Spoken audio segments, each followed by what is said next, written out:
A former president of India recently flew in for a historic visit to the Hindu temple in Edina. Dr. Abdul Kalam came to the United States to receive an award in California, but first made a special stop in Edina at the request of temple staff. Edina 16's Dietrich Nissen covered his visit and has more. After living in India for most of her life, it took moving to Edina, Minnesota for Manju Nayar to finally meet one of India's former presidents. I think it's an extremely memorable and honorable time or an event for us Indians here, especially for him coming right here in Edina, to our backyard literally. She and a few dozen others stood quietly until Dr. Abdul Kalam's caravan pulled into the parking lot of the Sri Venkateshwara temple. Then, everyone began to celebrate.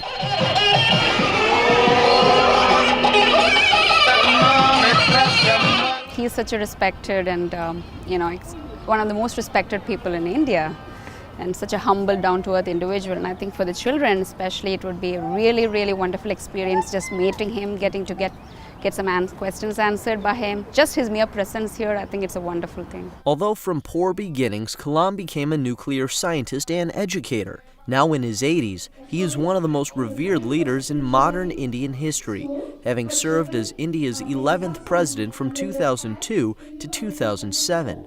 Under Kalam's leadership, India is now one of the world leaders in space research. Anything my heart desires will come to me. Will it come? Yes. Definitely? Yes. So friends, I will be delighted to address and also interact with the students.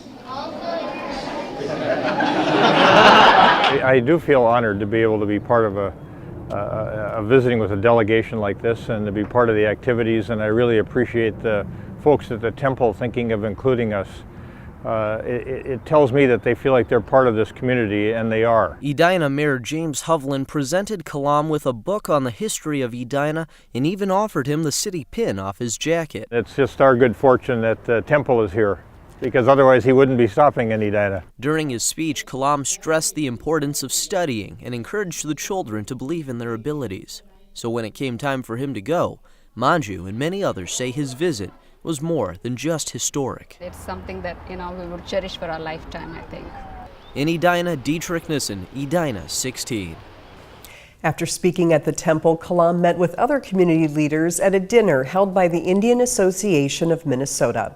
This marked the first time an Indian president visited Edina.